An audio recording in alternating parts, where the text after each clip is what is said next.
can draw with your fingers. Hey guys, how's it going? Let's do some E&M book prep.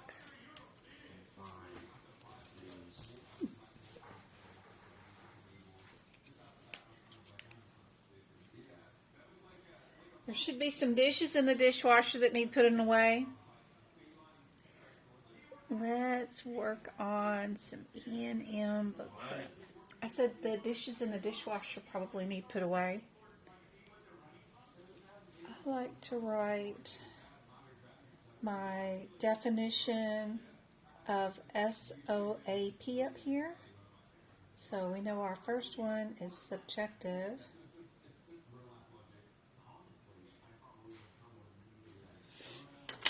And some of the things that might mean subjective equals things like symptoms,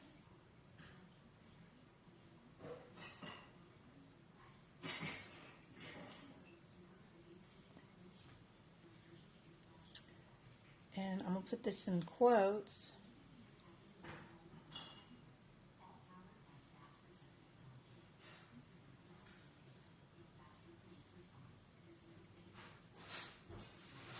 Patient states. That is important. Things like that.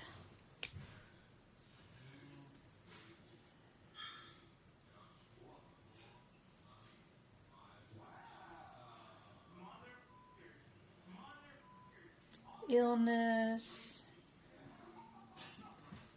injury,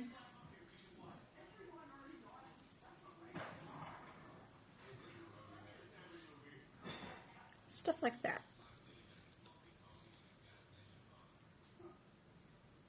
That's supposed to be illness. Illness, symptoms, subjective, patient states, injury, stuff like that.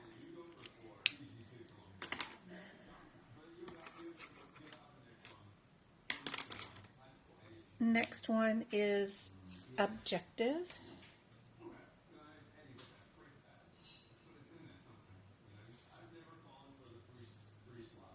What do we see objectively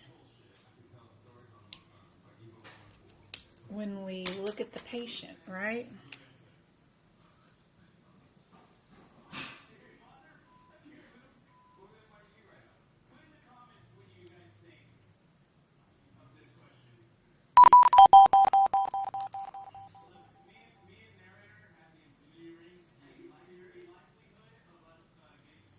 Physical findings like nail bed infection from getting their nails done at the hair salon all the time, and they don't clean the instruments properly, so we'll see red, erythema, discoloration, warm to the touch, physical findings.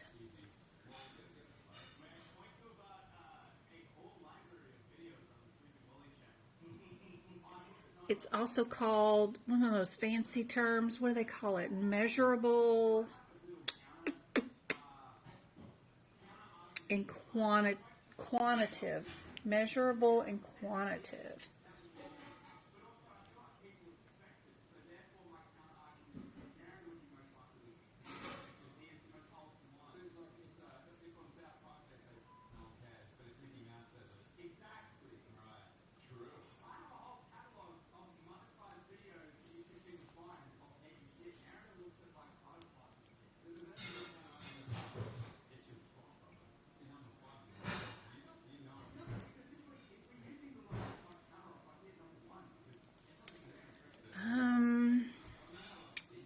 Palpitations, osculation, percussion, those kind of things.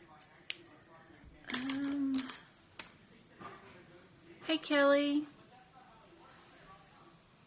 Shar, thanks for the follow. Yes, this is for the 2024 CPT book.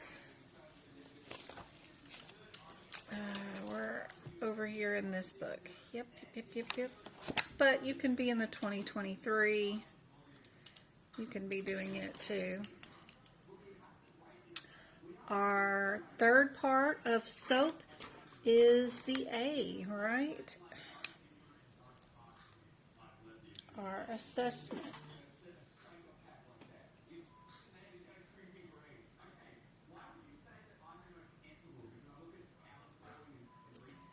Parts of the note that will be the assessment are the diagnosis, treatment, documents, patient's condition,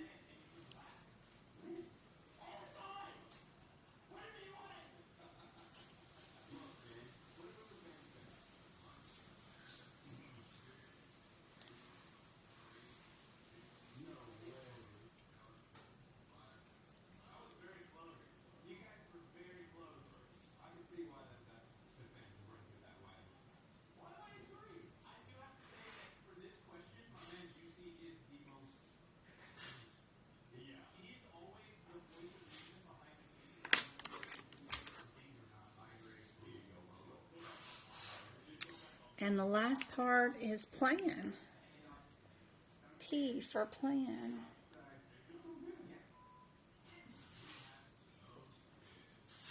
And plan is our next step, our test and RXs that we write.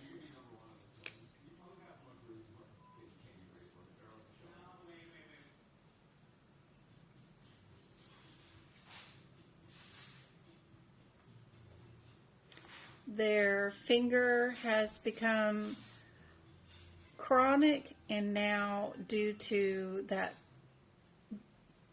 UV light exposure at the nail bed, they now have developed a cancer and have to go to surgery and get that removed. That would be our plan.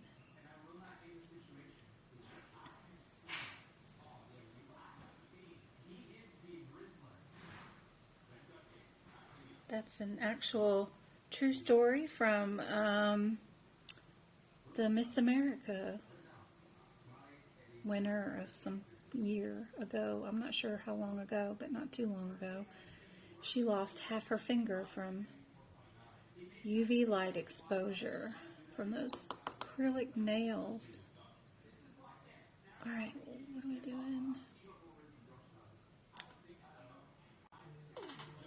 RX, that's what I forgot. Treatment. There we go. So now we got SOAP.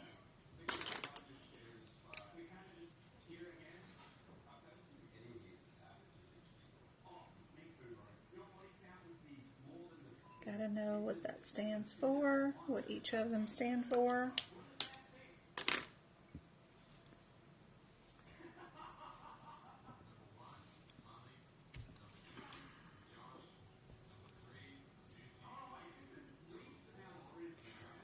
I will download this, yes, Heidi, and post it on YouTube for the YouTube members to be able to watch the replay. Who's hitting shit? What happened? What happened? I don't know. They're playing the Tubi thing. Oh, the kitty cat, sorry. Cool. Also, I just finished the dishes. Awesome. I thank you for finishing the dishes. All right, guys. Next part of the E&M that we really need to highlight is anything in these notes that says the word for example. If you have the PDF version of the CPT book that came with your course, it's really cool to log on to, what is it called? VitaSource. Bring open your book and then have it do a word search for the two words together, for example, and that way throughout all the guidelines throughout the entire book, you'll find each time it gives you a clinical example of how to code a certain thing. It's really cool to find all those because sometimes they're not easy to find, but I get pretty good at doing the word searches. The other thing I like to highlight is what's inside of a parentheses if a sentence has it in it. It's usually either an acronym that I might get tested on, or it's AKA words that mean the same thing as something else and could be a word on an exam.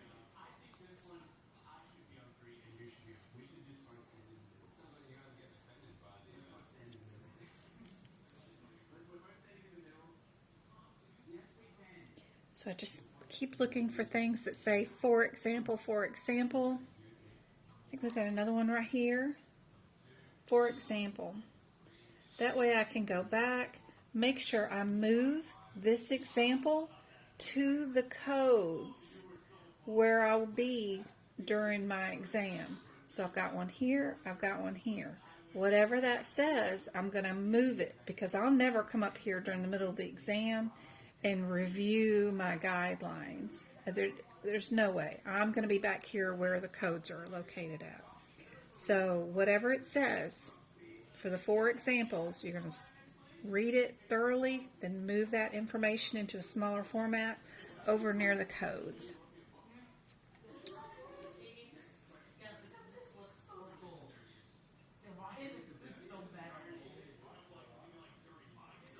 See, there's 2 subcategories for office visits, which is new patient and established patient. But in the hospital, we don't have a new patient or established patient. We have initial visit and subsequent visit. So right here, it's telling us those 2 examples that we either have a new patient or an established patient, or we have the first day we see them in the hospital, or it's a subsequent day in the hospital. They've been there multiple days. That's the verbiage they use in the separation of those types of office visits. So super cool. Just make sure we know that and we move that layman's terms over to the codes where it's located. You have an interview, then a job assessment afterwards. Any suggestions? Yes. Have you joined our Discord group? Because if you had, I have a whole room for that here in our study Discord group, which is totally free, no advertisements, no tracking you. You do need to download the app, set up your own account, then you go to my website, go to the resource tab, look for social media, click on that tab, and then click on the link that says join Discord. It'll automatically toss you in here, and then once you're in here, you've got all these rooms, and right here we've got a room called job assessments. You can look at and download many of the job questionnaires ahead of time. You can also ask for answers and get the answers from group participation here too. You can scroll backwards and see 2 years worth of information. If your company happens to not be in here, I still recommend downloading maybe one of the last assessments somebody put in here and working through that, because they're all going to be super similar. You do have a search feature up here at the top. Whatever the name of the company is, you could type in their name or a small variation of their name and then bring up any conversation that anybody else has had about it. But there are years and years worth of information in here about some of the assessments and screenshots and stuff. So if you have not joined our Discord group, that's one place I would definitely join and go to. Super handy dandy and helpful, and all free for you. And I got thousands of people that are in this group. So somebody's always in and is always in there. We've got 100 people in there right now, just sitting around waiting for somebody to talk and to talk back to them right now. That's more than what I've got here on TikTok. 14 of you guys there, but I've got 100 sitting on my Discord server. So it's funny, I should go live in there. That is super helpful. I do have the ability to go live in there. That would probably be more efficient. You're welcome. Hey, Milky Way. Thank you. We're better than Glassdoor over there. Also, don't forget about Glassdoor. It is kind of like Indeed. They do have people that post assessment exams there too. So be sure and check that out too. All right. The basic format of MDM is something we need to make sure we know where to find that particular set of rules in our E&M guidelines. So we've got step 1.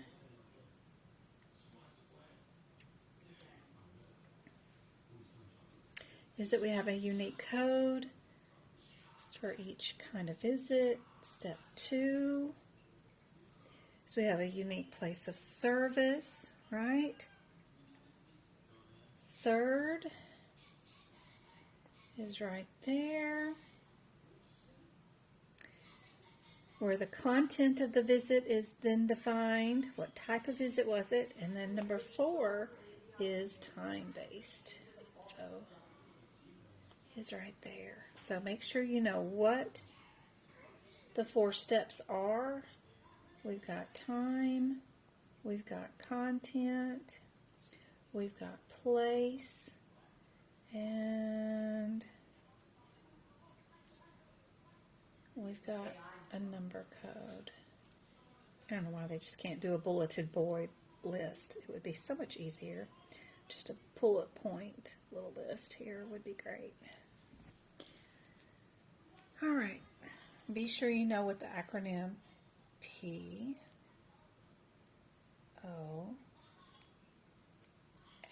stands for. And where do you find your POS?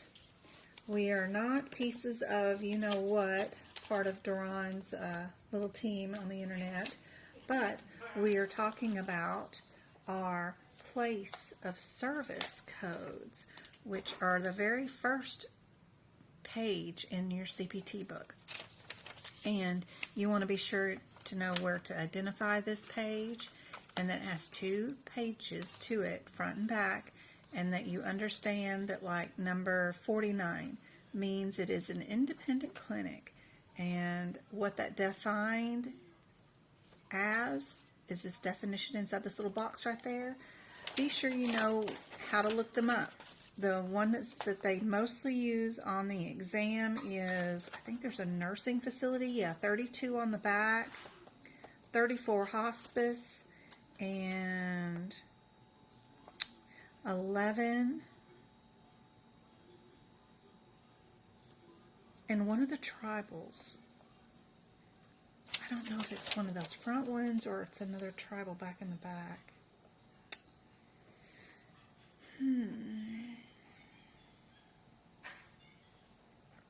Oh, I think it was one of the rural health clinic, the rural one, not the tribal, but rural. 72. 72 is sometimes used in telemedicine, probably too. Be good to know. But just knowing where this page is super helpful.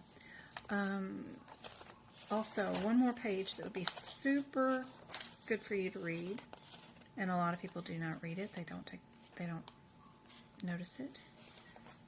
Is called XV. This page, right underneath where it says section numbers and their sequences. Right here where it says instructions for use of the CPT book, it's a lot. It's a column and a half.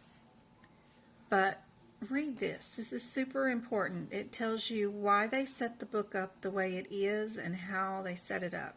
It's worth a read. They did do some updates for 2024 with some of the explanations. Anything that's in green is updated. Anything that is black is always been that way. But it is worth a good read. Super helpful. The next part to read is about the format and the terminology in the book. This is where it shows you about the differences between a mama and a child code. Really worth a good read right there. All right. So we know where our place of service codes are at. They're at, I said XV, I think it was. Well, that page isn't even numbered. No, it's just the very first one. It's not numbered. All right, the next thing we need to know is which one is our default. Is it new or established? if a patient has come in, we get a chart, they tell us we got to code it right now. It's 4:49.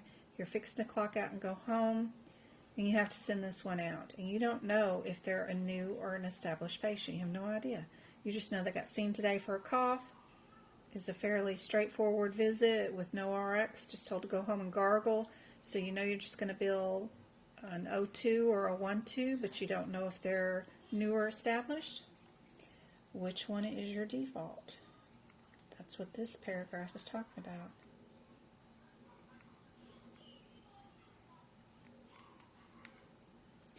Our established patient is default. So if you don't know, you have to bill low. You don't mark them new just because you don't know if they're new or not. New pays more. Established patient pays less, so you always go with the lower of the two codes. Hey MK, you're not late. You're right on time. You're like Gandalf. Do you know Lord of the Rings? Go get this. Here it is.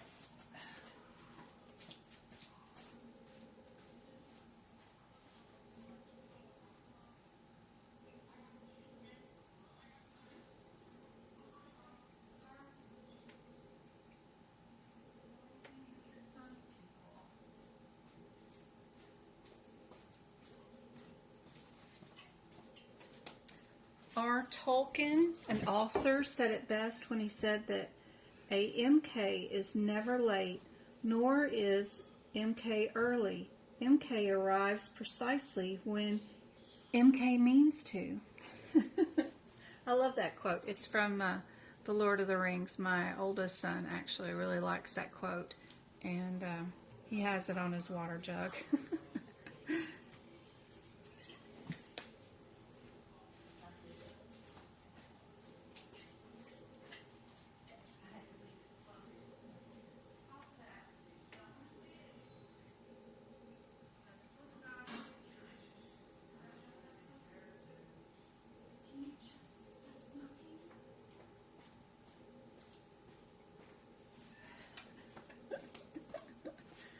My kids are so funny.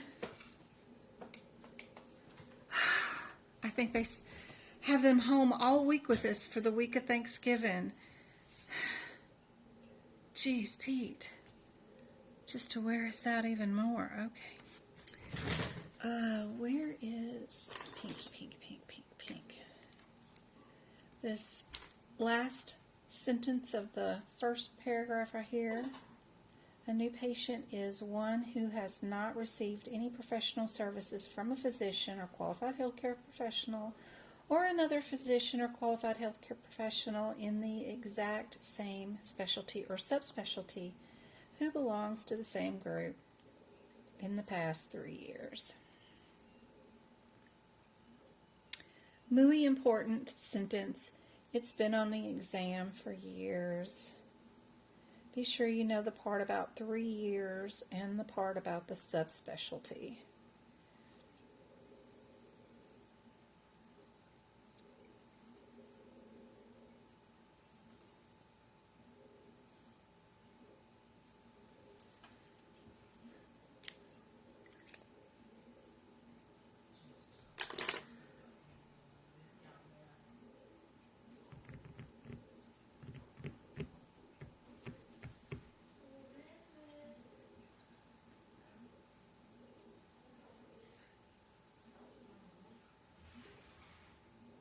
Somebody's knocking at the door. Kids are getting it. I'm wondering who it could be.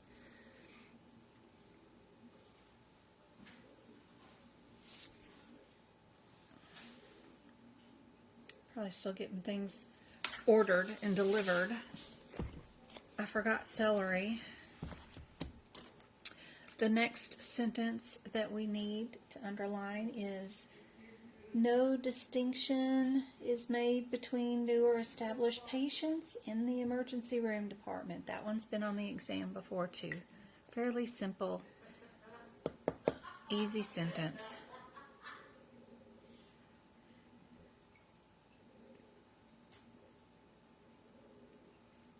And the definition of clinical staff member, right here. My kids are feral this week. Anybody else's? Just feral.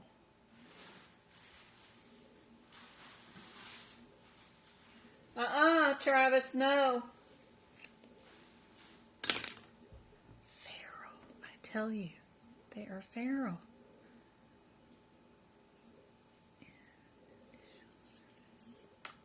In initial service, where's that? Feral. We're underlining this one.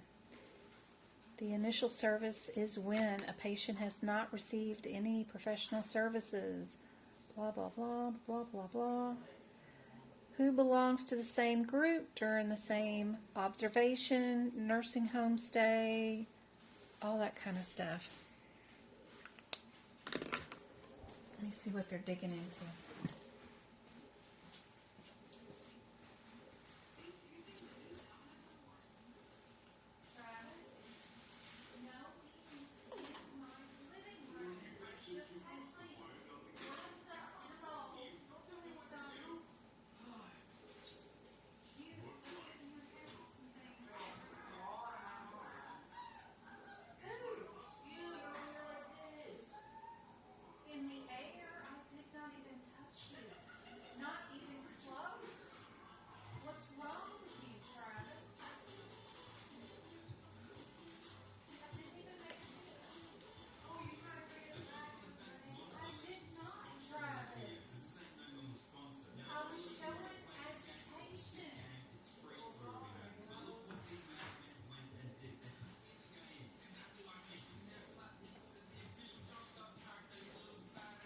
Lord. I just spent 8 hours cleaning the house for guests if anybody arrives tomorrow. And they're out there in the living room with 2 open Lay's potato chip bags, just digging their hands in them and crumpling, up into their mouths like Neanderthals. Oh my gosh. I swear, they're feral this week. Just as soon as I go on live, they act like they've lost their minds. Services, split services, and shared visits. This is all brand new for 2024. We've never had this guideline in E&M before. We've had it in CMS and some NCC edits, but never inside the CPT books. I haven't even read this yet to know what the heck it says. First thing I'll do is, of course, highlight what's in the parentheses, because we want to know what our acronyms stand for. QHPs, Qualified Healthcare Professionals. Lord. Yeah. May act as a team in providing care for patients working together during a single E&M visit, split and shared visits, blah, blah, blah, apply to determine which professional may report the service. The physician or QHP performs a substantive, what is that? No, I'm not saying it right. Substantial? Is that substantive? Oh, good gracious. Substantive portion. How do you say that fast without pausing? Oh my gosh.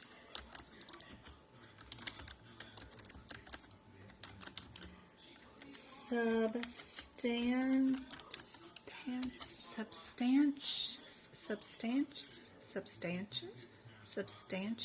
No. Lord. And then I got to get the portion out after it. Let's see. Substantive. I can't hear it. Substantive. Can't hear it. Substantive. Over here. Let's see. substantive, substantive, Substantive. Substantive? Oh, Lord. Can you replay that? substantive, Substantive. substantive, Substantive portion. substantive, Okay. Got no practice saying that word. All right. Substantive portion. Substantive portion. Substantive portion.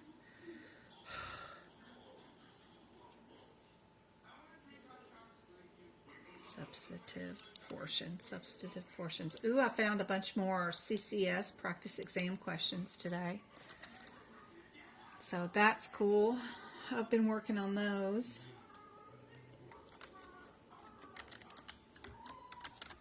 That means the majority of, right?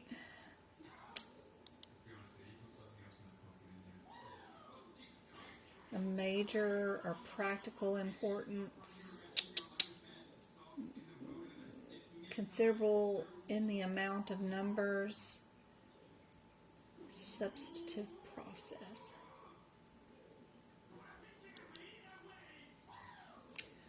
More just like most of. More of. Most of.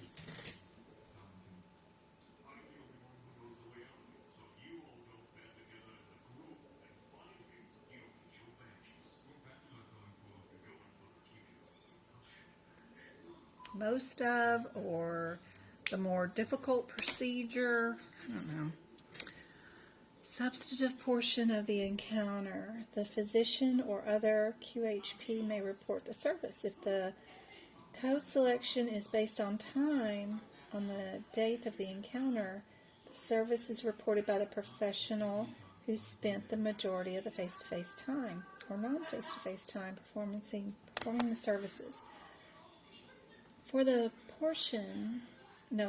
purpose of reporting E&M with services within the context of a team-based care, performance of the substantive part of the MDM requires that the physician or QHP made or approved the management plan for the number or the complexity of problems addressed in the encounter and takes responsibility for the plan with its inherent risk of complication or morbidity of the patient management. By doing so, the provider or the QHP has performed two of the three elements used in the selection of the code based off MDM.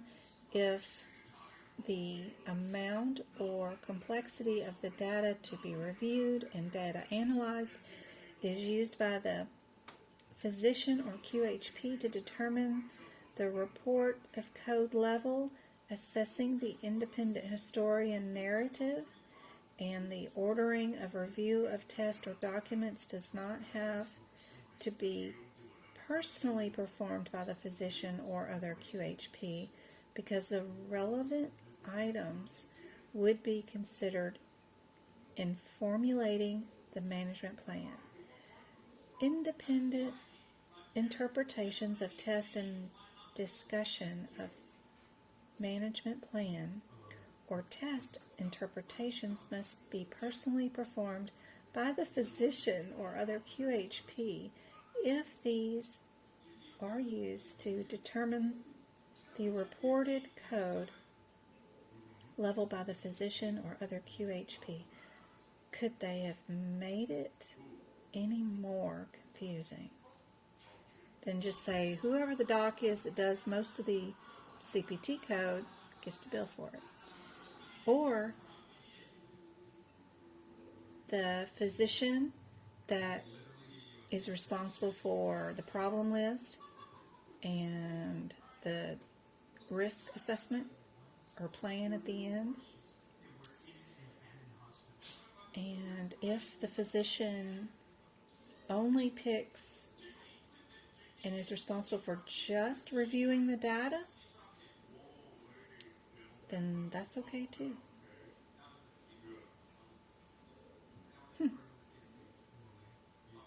But if you're going to have the physician be responsible for the problem list, then they have to have the responsibility for the risk of what the plan is. There has to be 2 of those. And if it is just because they're reviewing outside records, then it's okay to do it by outside records. And time is time. Time is easy. All right. And then over here, we're going to write that this just means 2 of 3 elements.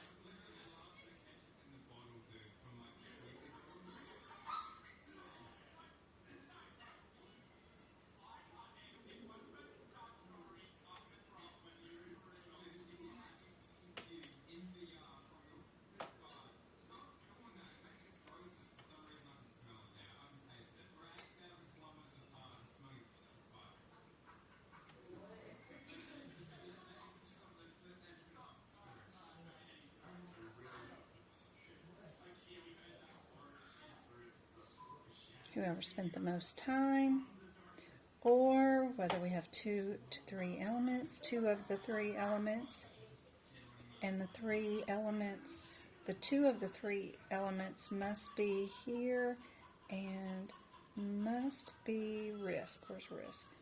Right there, 2. For the 2 elements, you need the 1 and the 2. And then when it is the amount of data, or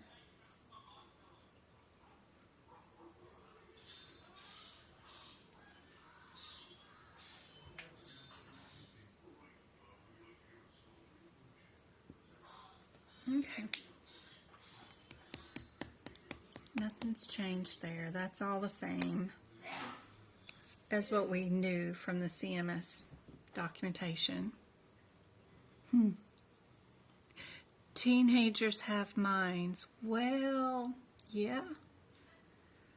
They must, right? They're just not a nervous system going through, well, I don't know. They sure do act like a nervous system, don't they? Just going through eating, out of house and home and with no regard of nothing else. Food, food, food, food. Mass destruction, mass destruction. Wait, can I actually use my Chromebook? Because I want to see if I actually do have anything missing. Later. It's in the Tesla. I'm on my phone. I'm doing a stream. I cannot serve you right now, my love. Did you go clean some more baseboards? Behind Grandma's desk needs done. Behind the bookshelf. Did you do behind the TV yet? They love cleaning baseboards. They just absolutely adore it. They've been helping me all day. All right. I took my first attempt last Friday and missed it by 10 points. I'm so glad you found me too. We're going to get you there for sure.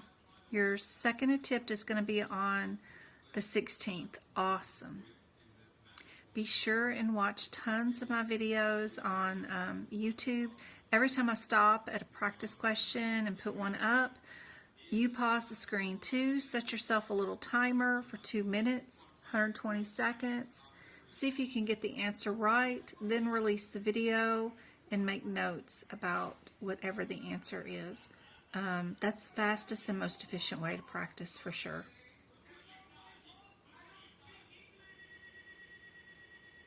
Yay. Oh, me too, go-kart. How long we been together now? At least a year, right, go-kart? Hey, Kelly and April, thank you so much for the roses. You guys are awesome every single time I'm here. All right. Be sure you just know, well, they rewrote all that. Multiple evaluations, management services of the same date. This is all brand new for 2024 too. I've never read this either. Multiple evaluations and management services on same date. The following guidelines apply to services that a patient may receive from a hospital inpatient. Inpatient. Okay, they're going to have a bunch of different little things. So they're talking about inpatient care here, or observation care, or a nursing care facility. So this is cool. We needed some instructions here for these because we always get confused. What if they're in the nursing home today? The doctor comes by for a routine visit to do their subsequent follow-up care, but then decides to admit them to the hospital. Well, do they get seen for both? Do they get to bill both? We're always like confused on whether you do it. I'm assuming no, because the nursing home, you'd have to leave orders and tell them what to do, and if you don't have a plan and they're not out of the hospital, then you can't write a plan for the nursing home team to take care of the patient. But we did need some more guidelines for this. So for instructions regarding transitions to these settings from an office or outpatient or resident or emergency department setting. Ooh, okay. So even if they're in the doctor's office, I'll run out of colors, an outpatient, their home, residence, nursing home, or the emergency department. So if they're coming from any of these in orange and going to either inpatient, observation, or nursing facility, from here, we're going to apply these guidelines. So the patient may receive an E&M in more than one setting on a calendar date. So we're going to do that in green. Green is good to go. They can have more than one setting on a calendar date. I bet that does not apply for Medicare, but we'll see. We'll see. A patient may also have more than one in the same setting on a calendar date. Ooh. So they could be seen in the same setting, like the hospital, on the same calendar date, more than one visit.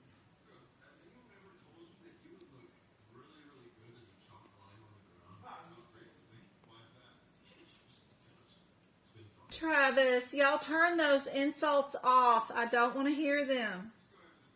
Please turn back. What part of me wanting to see somebody in a chalk outline is not an insult? That was an insult to somebody. If you say that, I won't repeat that, I promise. please put on Home Alone again. Go watch number 2.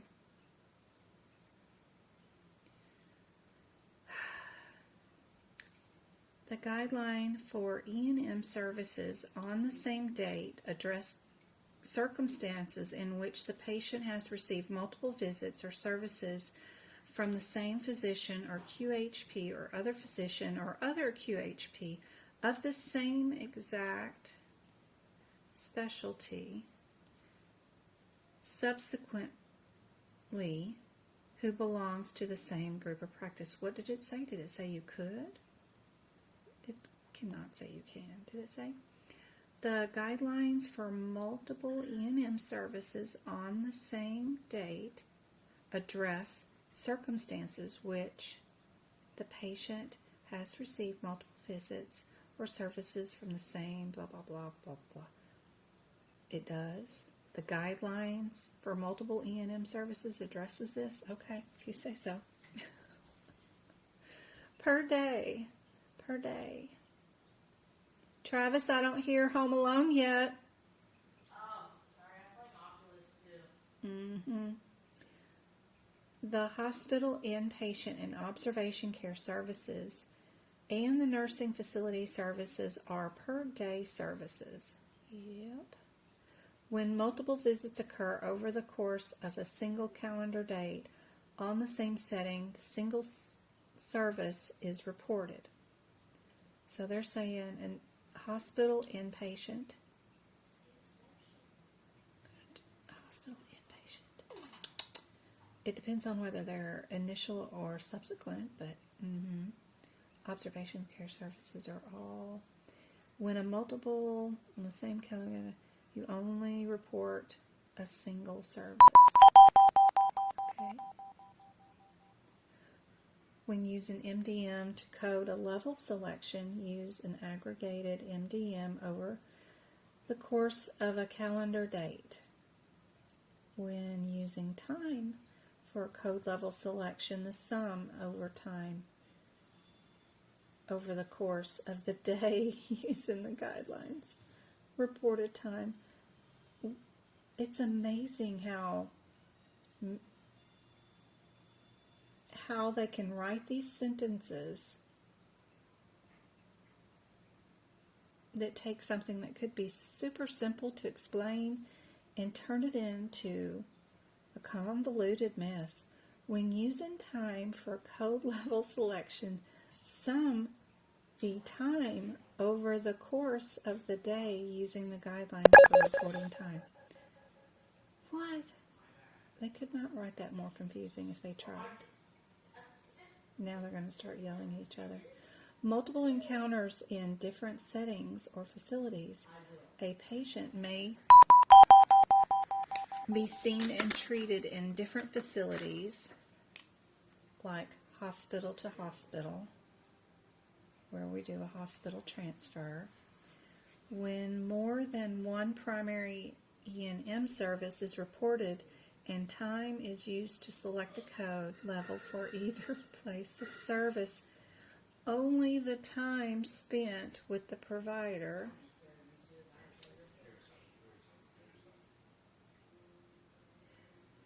that individual service may be allotted for the code level selection for the reported service. No time may be counted twice when reporting more than one E&M service. Prolonged services are also based on same allocation and their relationship to the primary service. Oh, gosh. The designation of the facility may be defined by licensure or regulation.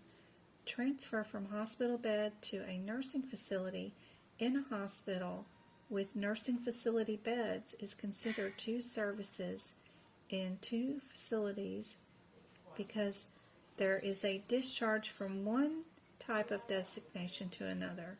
An inter-facility transfer from one different level of care from like a routine unit, critical care unit, does not constitute a new stay, nor does it constitute a transfer to a different facility.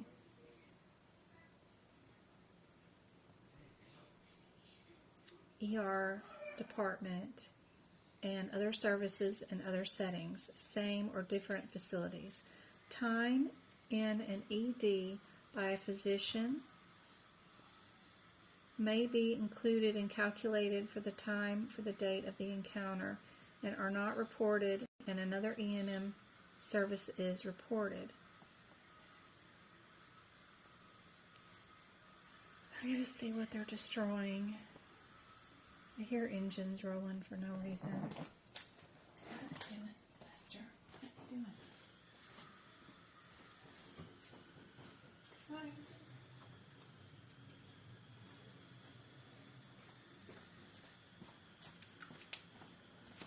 Oh, the engines rolling was the, that TikTok shop thing, but I didn't get it from TikTok shop. It's a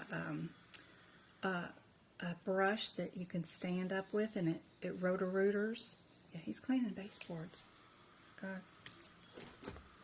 He wants his computer back so bad.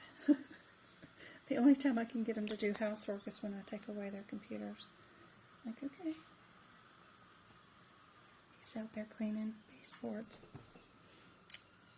Alright, discharge services and services in other facilities. Each service may be reported separately as long as any time spent on the discharge service is not included towards the time of the subsequent service in which the code level selection for the subsequent service is based on time. This includes hospital inpatient and observation services. Because these services are selected based off MDM or time, when these services are reported with another E&M on the same calendar date, time related to the hospital inpatient observation care service, including the admission and discharge,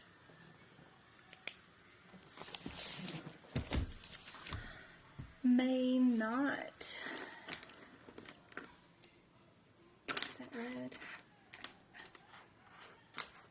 Where's red? May not be used for code selection. We'll underline that in red. For a subsequent visit.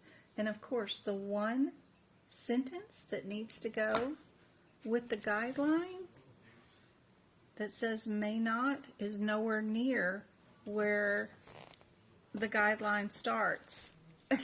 They separate it. Like they couldn't have gotten that in over there on the other page. It's like they mean to hide this stuff where it says the word not. It's crazy. Alright, this is new too. So is this paragraph, this one, and this one. So only 4 more paragraphs are new for E&M for this year. I think the rest is all the same. Yeah, there's no new updates besides these next 4 paragraphs. Discharge services and services in the same facility. If a patient is discharged and readmitted on the same facility on the same calendar date, report a subsequent care service instead of the discharge or initial service for the purpose of E&M. This is a single stay. I had a patient last week do that. Got discharged, they made it to McDonald's, had some lunch, and then they came right back through the ER to be admitted again. So that's a good little guideline right there. I like the clear and to the point. That's fine. The other ways they were writing these were crazy. That one's okay. I can understand that one. Discharge services and services in a different facility. If a patient is admitted to another facility for the purpose of the E&M reporting, this is considered a different stay. Discharge and initial services may be reported as long as the time spent on the discharge is not counted towards subsequent service reported, blah, blah, blah. Okay. Critical care services, including neonatal intensive care,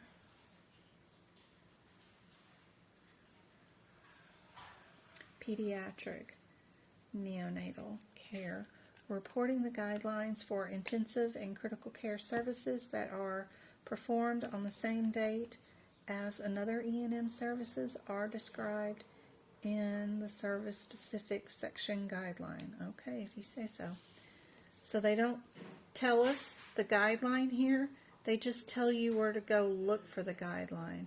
Why even make a mention of it here? Because if the guideline's written in the NICU part, then why have you got to mention it here? Because that's just a waste of my time to sit here and read this X-nay on that paragraph. We don't need that one.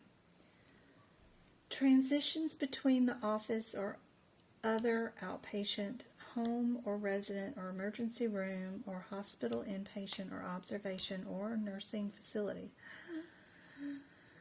If a patient is seen in 2 settings and only one service is reported, the total time of the date of the encounter or the aggregated MDM is used to determine the level of the single reported service. So I tell you all that just to say you only get 1 visit. Single reported service. If prolonged services are reported, you got to use time. I know it's going to say that. That's just a repeat. There's nothing there to read either. Those 2 paragraphs are garbage. All right, good to know. Anything in this next paragraph that we need to talk about? They do have a do not usually right about here. We could highlight. It says when ordering an actual performance or interpretation of a diagnostic test studied during a patient's encounter, they are not included. Is that not red? That's not red. How did I not end up with a red in my hand? Right there.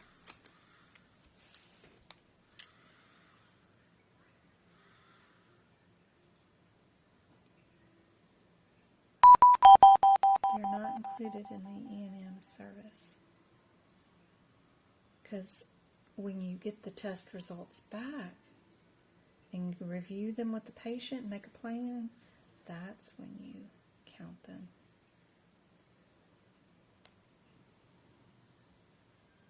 It also says that tests that do not require a separate interpretation, tests that are results only and are analyzed as part of an E&M, do not count as an independent interpretation, but may count as an ordered or reviewed MDM. One or the other, not both. You can either count it on the day you do the ordering, or you count it on the day you do the reviewing of it, but you don't count it both times.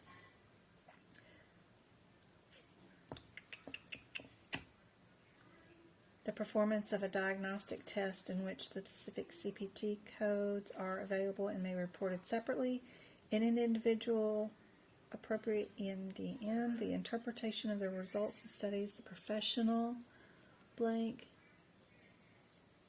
written report is where you would do the 26 modifier. So just if we didn't perform the test, if we did not perform the test is what this last sentence says, but we're given the results to interpret, then we get to bill our 26 modifier right here.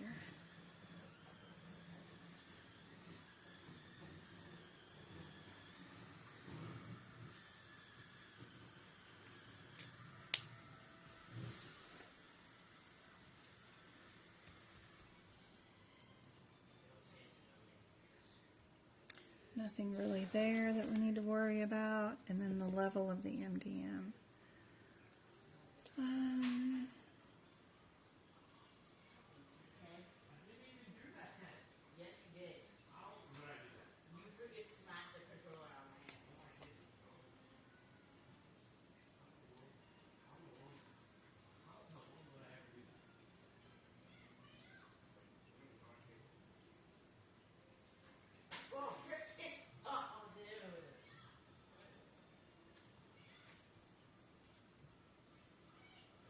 And what have we got? We've got another one of those 4 examples right here.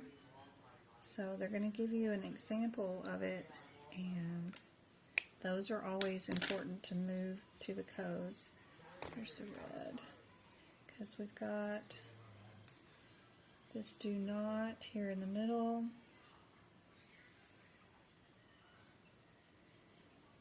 Services are not interchangeable between categories or subcategories.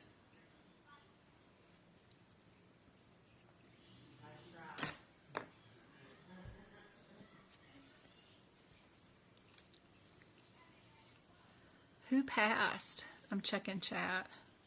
Sorry, I've been talking to myself. Where's my mouse?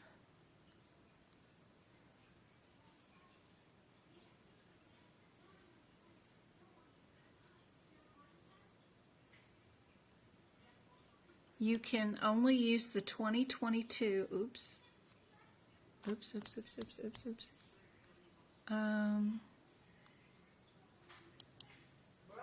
Make sure.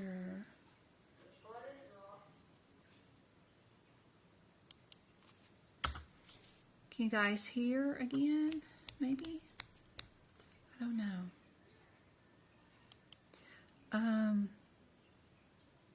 can only use the 2022 until only 12/31/2023.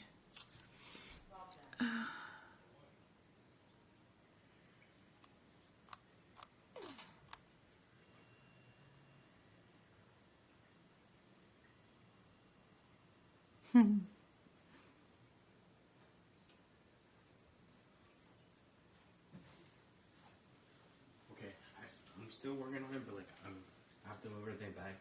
I got behind Grandma's desk. What about the china cabinet? The one in the other kitchen. I need to do the China cabinet. I did under the fireplace. I just dusted that window, and I just did the boards. Did you ever dust behind the TV? No. I'll do that too. Thank you, thank you. We get dust bunnies like the size of chihuahuas behind my TV, man. I have a question. There you go, anointed. I got that.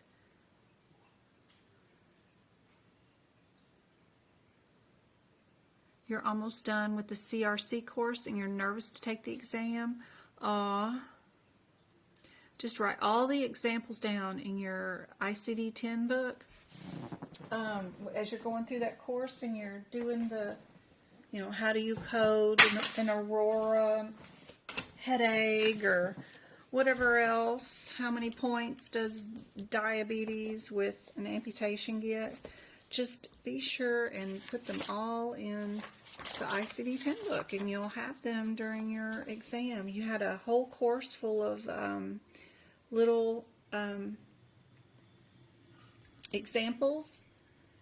So whatever is, okay, I got an example, a guideline example for this on page G3. What else do I have in here?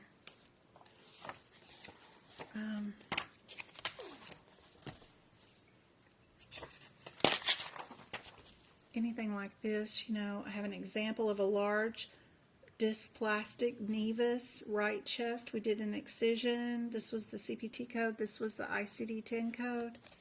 Anything, whatever it is. I put the examples in here throughout my book. Patient with amyloid heart disease, code the E85.4 and then the I43.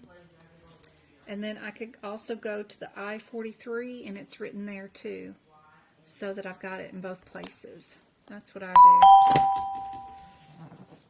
And you'll do fine for that CRC exam. Be sure and write any of your laws down inside your ICD-10 book, like stuff like the examples of what's the difference between fraud and abuse, what are your agencies, CMS, OIG, AOA, anything they might use about the whistleblower law or the FCA, Lincoln Law.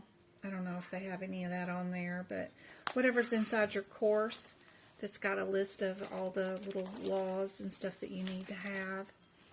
I had a good one that I found the other day. What was that one? I was looking for that for CPMA. It was what's true about the CPT assistant.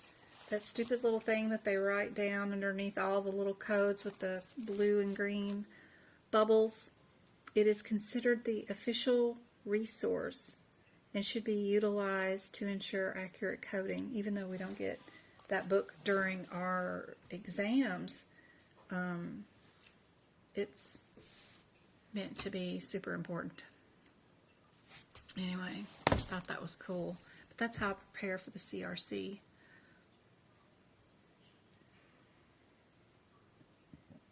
If I missed your question, just to ask it again.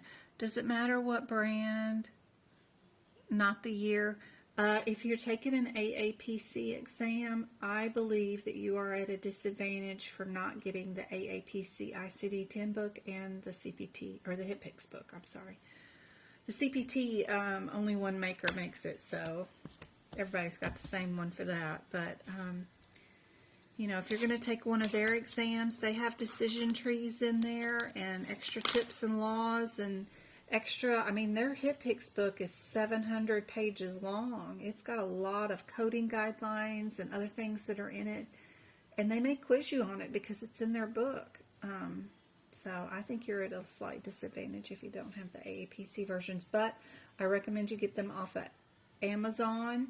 That way you don't have to pay for shipping for them. Because AAPC makes you charge you like $25 per book to ship them to you. And that's just too much money. eBay or Amazon has the same books with free shipping, and usually $5 or $6 cheaper than AAPC anyway, and then you save $75 on shipping.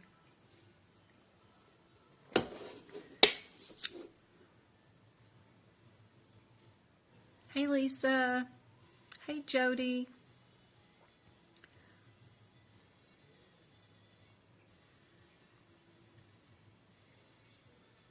Sheen, you're so welcome.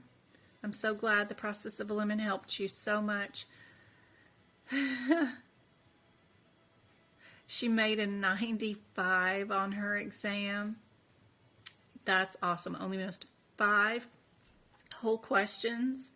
That's crazy insane. That's the best score I've seen all year. I've seen a 94, but 95 is awesome. If that was your first time taking the exam, make sure that AAPC sends you a special certificate because you're part of some sort of sorority. So pretty cool. That's awesome. Plus you get to put that on your resume.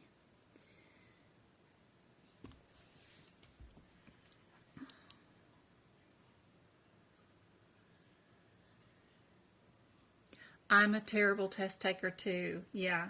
And, you know, it could take me 13 times to get it right, but I will eventually get it right. But, you know, I obviously know my stuff, but to sit down and take an exam, I'm terrible at it.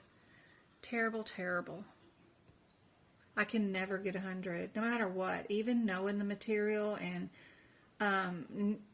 memorizing answers, even I still can't make 100 on anything that I ever take, no matter what. I just can't. There's just something about it. I'll get something confused. Always have been that way. Always will be.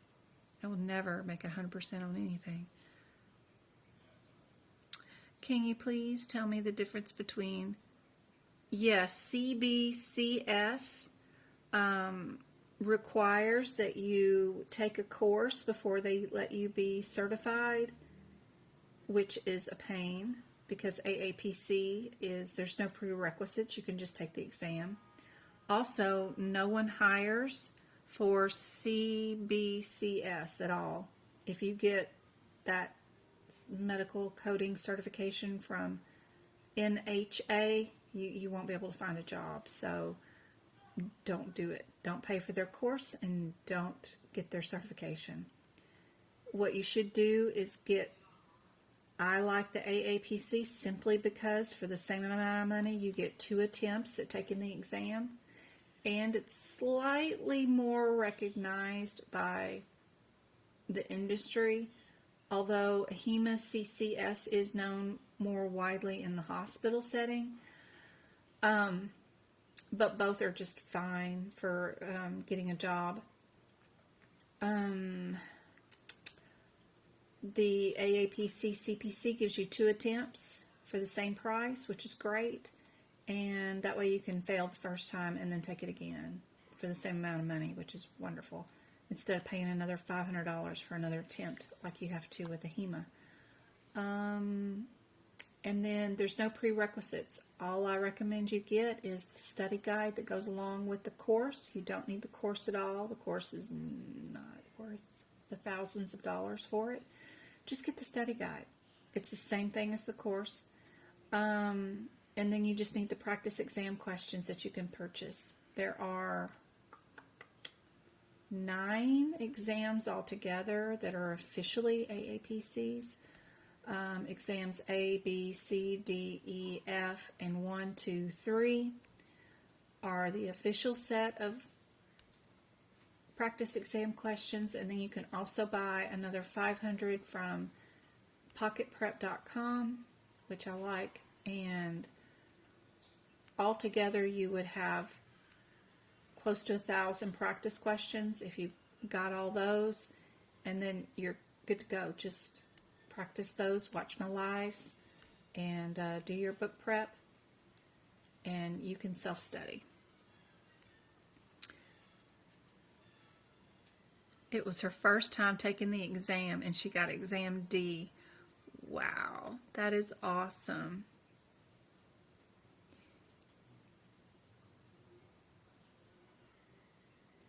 Yes, the exam is very similar. Anything you wish I had told you that was on the exam that you did not notice or ever hear me talk about, particular vocabulary word or a certain scenario you did not know how to code? Just curious if you remember anything. I know your day is probably a blur and it's hard to remember your own name.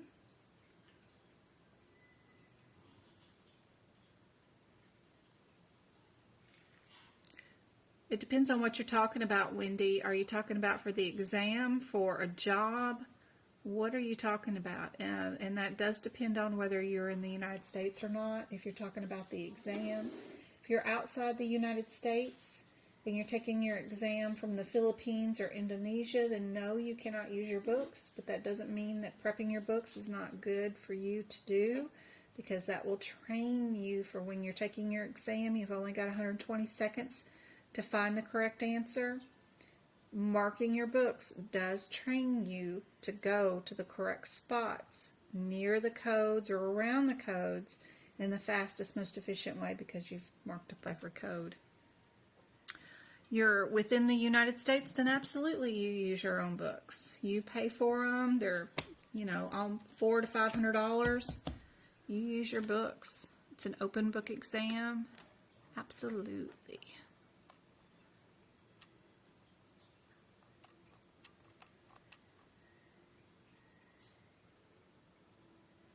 You need info on my duck class. Tanya, duck class is next Thursday? Yes. It's $5 if you want to attend. It's 8:30 in the morning. It's for 2 hours. We'll do a group session. It is not individual one-on-one. It is a group session just like this is. But I do go over practice exam questions in a more professional way. No visiting, no yelling at my kids. Those kind of things, and we go from question to question. We try to do as many as we can in 2 hours, close to 50 questions, because that's the same pace as the exam. And I show you how I would tackle those questions if I was doing the exam with you right then and there. And that's what that class is for. It's reserved seating, meaning you get to watch the replay as much as you want for 30 days, and then the replay goes over to the YouTube members that have a subscription over there, and then they get to watch it. But you get the replay for 30 days for the $5. So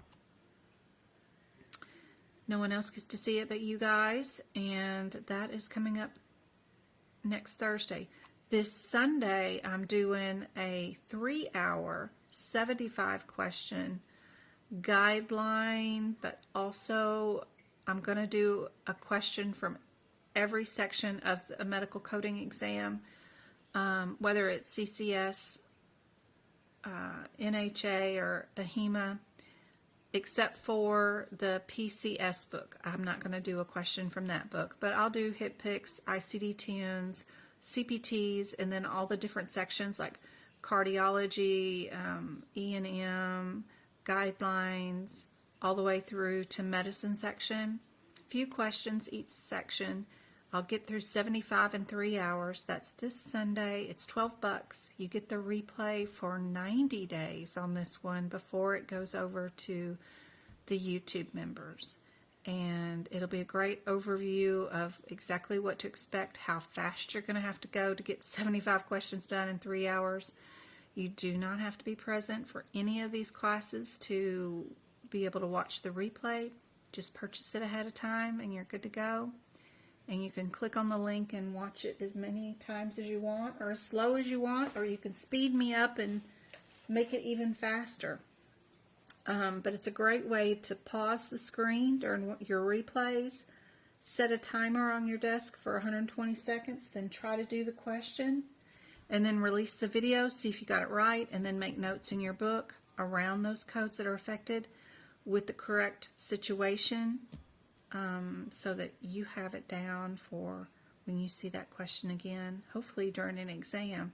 Hopefully I find some really good questions. I'm taking ideas from people that have just passed that tell me this vocabulary word might be on there. I remember this kind of scenario, and I'm making questions around those particular areas that I'm hearing feedback from so that you guys know exactly what to expect on the exam. The duck class is next Thursday on the 30th, and then this Sunday is our workshop, the 26th. So we've got the 26th and the 30th.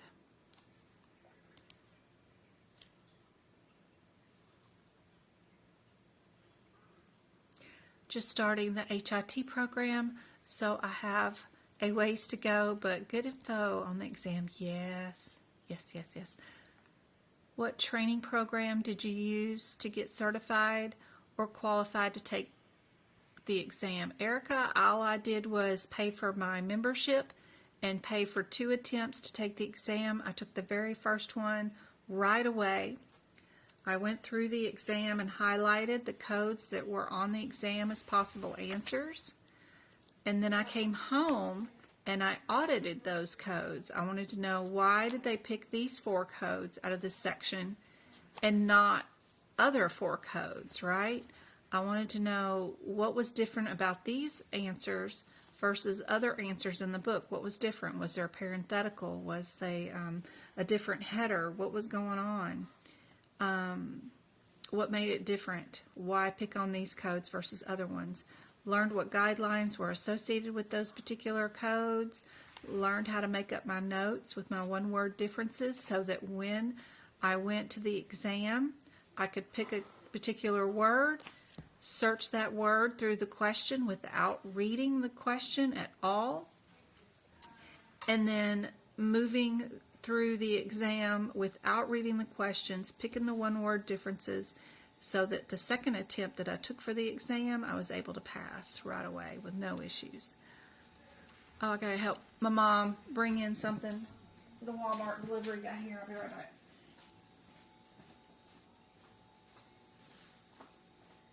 Got some celery.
that that's a garlic press. And no, that's not a garlic press. That's to hold my pots and pans. You know, they have the pots and pans now with the removable holder, the little stick that sticks out.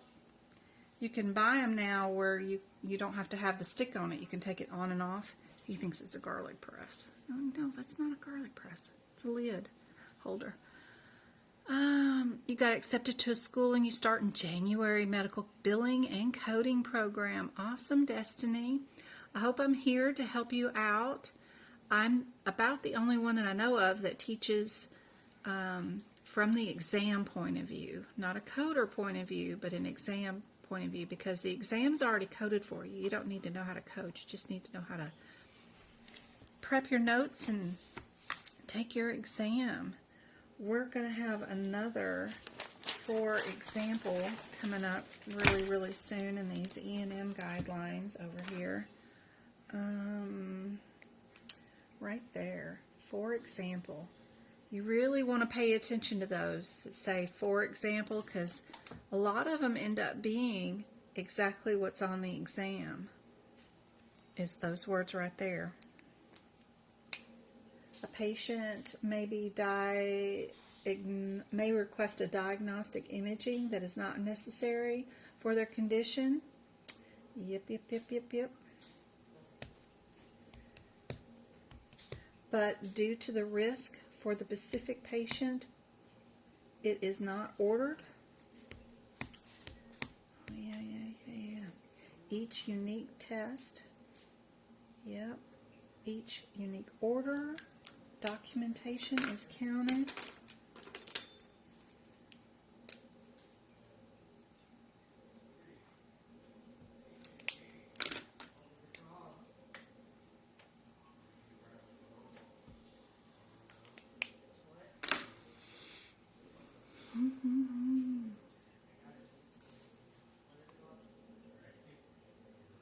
Ooh, my internet keeps phasing in and out, I think.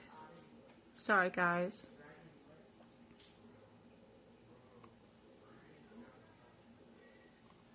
But I hope to see you guys during the workshop this Sunday, or during the duck class coming up next Thursday.